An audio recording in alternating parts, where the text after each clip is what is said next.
Hello, my name is Amy Lawson and I am the owner of Amy Lynn Creative, and today I am sharing the best computer for photographers, videographers, and designers. So that's kind of a trick title. There is no one computer that is the computer. I'm not going to tell you go buy this model of computer. You'll have to do some research based on your own needs, what precisely you do, your work habits, etc. And that will all factor into which computer is the right one for you. However, I can give you some guidance that will spare you so many hours of frustration and the spinning wheel of death that we all try to avoid. All right, so first of all, important question, desktop versus laptop. I hear this question a lot, and it all comes down to how you work. A desktop is going to have generally a bigger screen and be a little bit better value, I have found. Usually a desktop that has the same specs as a laptop will actually be slightly less expensive because they're not having to compact it down into such a tiny size. That said, laptop, the pros there would be portability and flexibility. So for me personally, I use a laptop and sacrifice the bigger screen and pay a little bit more money because I generally work from my couch, because my photography and design business is not design. I'm not a designer.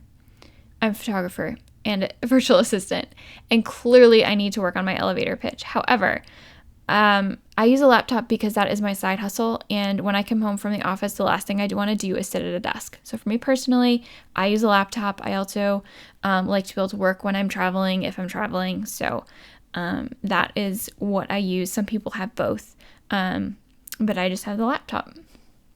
The next big question, this is the one everybody fights over. It's so funny. Okay, Mac versus Windows. What do we do? So first of all, any IT guy worth his salt will tell you that you can get the same specs in a Windows machine for so much less than Apple, and then they might go on a tirade about Apple products. But here's a quick breakdown. So Mac integrates really well between devices. I love that I can just quick send something from my iPhone to my computer or vice versa, and they all integrate really smoothly without third-party software. Also, I've never had a virus on my Mac. They seem to be less likely. Windows computers are generally less expensive, and they don't need extra dongles.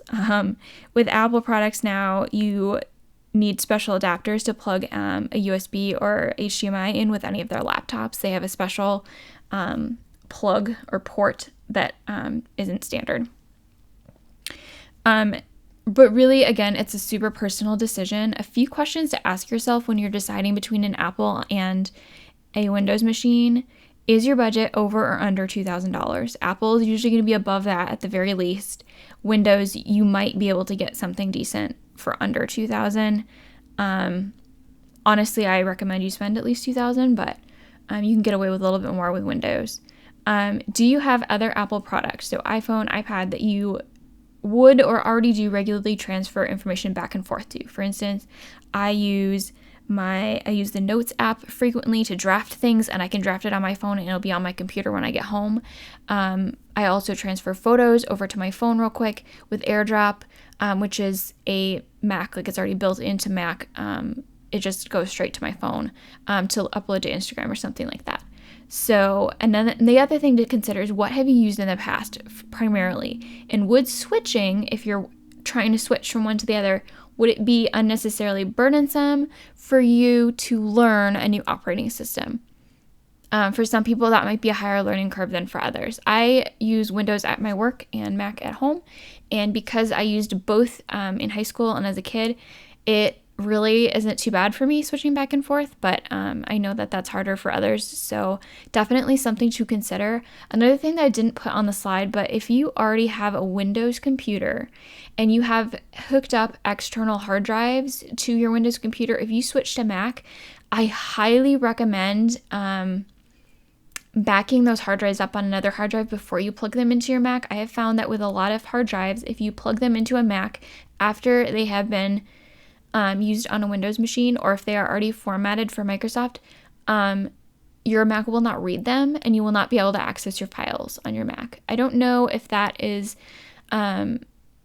across the board, but that is what I have noticed. So be really careful when you're switching back and forth just in case, or get new hard drives. So that's something to consider when you're switching, because that could end up being a potential investment there as well. Okay, no matter which one you choose, Mac or Windows, the important thing is what is under the hood. So, what is under the hood? Memory is king. I cannot say this enough. When you're working with photos, graphics, all the things, memory is super important. So memory is also known as RAM, and it is your computer's capacity to complete certain things like editing photos or making graphics or videos, and it also determines how many applications you can have open at once before your computer freaks out. Obviously, that is not the official IT definition, but I think that's easier for most of us to understand, myself included. So memory basically has to do with how fast your computer is moving while you're editing, how many things you can have open at a time, etc. So that makes it really, really important for those of us who have, an Illustrator, InDesign, and Photoshop all open at the same time, or you're working in Lightroom and you're lagging behind. You need more memory. Memory is measured in gigabytes. It used to be measured in megabytes, but thank goodness for technology getting better. Gigabytes is also abbreviated GB. So if you see that GB, that's what it's talking about. All right. So another thing about memory. So for photography, video, and graphics, you should aim for a minimum of 32 gigabytes of memory. I know a lot of people squeak by with 16. I wouldn't know. I actually have 8. We'll talk about that further later. But 64 gigabytes is really ideal. That's about the maximum you're going to find in a Mac, like a MacBook Pro. Their highest right now is a 64 gigabyte. That would be ideal if you can afford it. A really important note, many Windows machines, especially like a PC or desktop computer, can have memory added to them after the fact, kind of a build your own kind of a thing. Macs cannot. So there might be a desktop exception that I'm not aware of. I'm not as familiar with that side of things, but I know with their laptops, any of their newer laptops, they're kind of all sealed together and there is no room for more memory. You can't add it after the fact. So when you purchase it, you can have the option to have them get you a more souped up one, but you cannot physically add it or have someone else add it after you purchase the product. So that's a really important thing to keep in mind, is what you buy is what you get with Apple for sure. Okay, not to be confused with memory, but also measured in gigabytes, is hard drive storage. Now, this refers to how many files you can store on your computer before it fills up and refuses to turn on at all. I may or may not have played Russian roulette multiple times with my hard drive and I have lost. Don't be like me. Hours of tears and trying to input code that I didn't understand, and it was awful. So don't do that. Anyway, that said, hard drive storage space is not quite as critical as memory. 1 terabyte is probably the minimum I would aim for. Definitely more if you can afford it. But really, you should be keeping most of your raw images and design files on an external anyway, so that they don't slow your computer down. Yeah, I tend to store too many files on my computer, and so that does not help my poor computer process things easier. Okay. Obviously, that is quite the oversimplification of laptops and computers in general. There are lots of other things like graphic cards and screen specs that we could talk about. But I have found in general, once you get into that higher memory or RAM range, those computers already have awesome specs because they're either already like a gaming computer or they're meant for heavy duty graphics use. So they'll already have a nicer graphics card and a 4K screen. Apple, they have a Retina screen for all their laptops, which I love. It is so clear and crisp and bright and beautiful, and it's amazing. I have hooked up other screens to my laptop to get a bigger working area.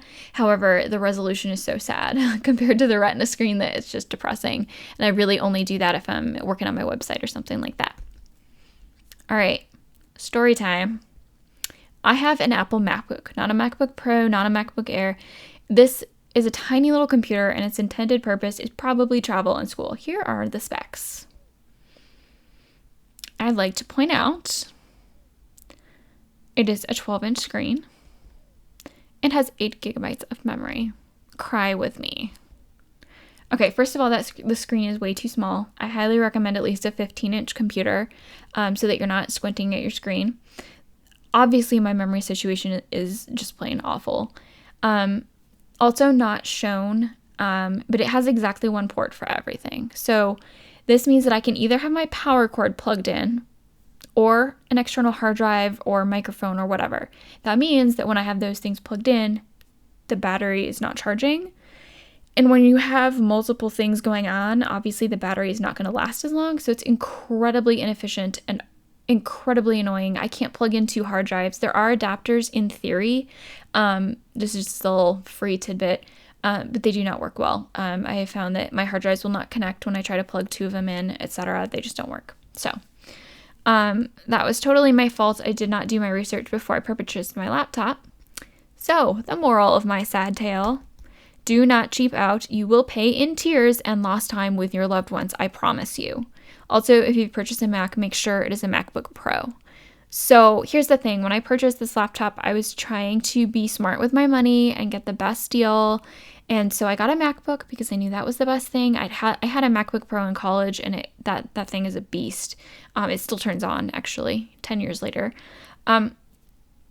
Anyway, you cannot cheap out on your laptop. I know it's really tempting. I know there's a lot of good deals, especially around Black Friday, Cyber Monday, but this is an investment in your business and in your life. And if you cheap out on a laptop and it is running really slow, that is hours of your life that you are wasting that you cannot get back. And so it's really key to, be smart with your money, save up for a laptop, do what you can with what you have. But definitely your laptop is an investment. So how do you shop for a laptop? I highly recommend, there's so many options, but whatever site you're on, and please make sure you go to a reputable one, but use the search bar to narrow by memory and then compare models from there so that you're not wasting your time. And then find the one that works for you, whether you want a touch screen. Spoiler alert, Apple does not have touch screen. But right there, searching for those higher, you can see that eliminates hundreds and hundreds of laptops. Look at how many 8GB laptops and 4GB. I mean, that's not even I don't even think I could run Lightroom on that at all. So that eliminates 600 or 700 laptops right there and gets you down to the 63 that you can sort through to figure out what you need. And those are mostly Windows machines. This is on Best Buy's website. I don't buy laptops from Best Buy personally, but I only buy Apple, and I'll explain more about that in a minute. Okay, so if you're to buy a Mac from Apple, here are some specific tips for that. Okay, so first of all, only purchase from apple.com so that you get all the warranties and stuff like that. Always get a MacBook Pro. They have the MacBook. Now, this is for laptop only, and I apologize, I forgot to put desktop in here. The desktops are great. They have some different options there, but if you're getting a laptop, do not purchase the MacBook Air or the MacBook. They're just not meant for what we need to do with them. So definitely start with a MacBook Pro. I know it's a lot more money, but trust me, I have totally paid for my cheaping out. So purchase refurbished to save $200 to $300 on average. That's actually a fairly conservative savings. You can save a lot more. These are officially refurbished by Apple. They warranty them for a year, and you can get Apple Care added to them. I have both my phone is 3 years old and it's refurbished, and my laptop is also 3 or 4 years old and it's refurbished, and I've never had a refurbishment related problem with them. They're like a brand new thing, but you save money. So that's awesome. So in order to find that, they make the link kind of hard to find. If you go to apple.com and scroll all the way to the bottom of their website, click refurbished and clearance, and that is where you will find those items, and then you can search by memory. Also, always buy Apple Care so that you have free support and repairs when you need them. This is in addition to the warranty. The warranty isn't really super helpful if you don't have Apple Care with it, so do spend the extra money on the Apple Care. It has saved me multiple times. And then be sure to purchase several of the Apple brand USB adapters. You will need those to plug in anything that has a USB, so your hard drives and things like that. And if you're buying a MacBook Pro, you'll have multiple ports, so you'll need several of those. Okay, Windows specific. Admittedly, I don't shop for Windows computers, so I don't have a really good go shop here for this. From what I can tell, you generally can't purchase directly from Windows, but they say to purchase from a certified reseller. So in order to find those, I would recommend going on the Microsoft website, finding things, and they should have a list of certified resellers. Also, this is super random, but the Microsoft Surface is really pretty and sleek. It's similarly priced to a MacBook Pro. Just go get the MacBook Pro unless you love Windows forever and ever and ever. Just being honest, I feel like why take a chance on getting viruses and stuff like that? If you can get a MacBook Pro, it's kind of top of the line if it's going to be the same price. But if you love Windows and that's your thing, the Surface is great. Just know that you will spend a lot more money on the Surface. I don't know, because it's slimmer or prettier or whatever. It's just more expensive than any other laptop with the same specs. All right. And then one last thing. If a deal is too good to be true, it probably is. Be prepared to spend $2,000 to $4,000. Again, sometimes you might spend a little more, spend a little less than that, but ideally, generally, you want to be in that $2,000 to $4,000 range. To be honest, the new MacBook Pro just came out, and with the specs that I want, it's $3,700, which is crazy. It sounds like a crazy amount of money, but I am willing to wait and save up for it, or wait until they come out with some refurbished models or they have some refurbished models in stock, because it's an awesome computer and I absolutely cannot wait to have that power at my fingertips. So there's also that. But yeah, there's a lot of websites out there that are going to sell like computers that don't have a warranty or that haven't been refurbished by the manufacturer or things like that. Especially like a lot of the things you find on Amazon and things like that. And you just have to be really careful while you're shopping, to make sure that you're getting a good computer. And that's all I have for you. So thank you so much for watching. Again, I'm Amy of Amy Lynn Creative. If you have questions, feel free to email me at amylyncreative@gmail.com or connect with me on Instagram. Shoot me a DM at amylyn_creative. And then if you enjoyed this video, there should be coming soon some more videos on my YouTube channel for small business owners, and also at www.amylyncreative.com/blog. I will be having some really awesome blog posts coming soon. So thanks again for watching. Hope this was helpful, and please let me know if you have any questions. Good luck with your laptop search, and I hope you find the perfect one.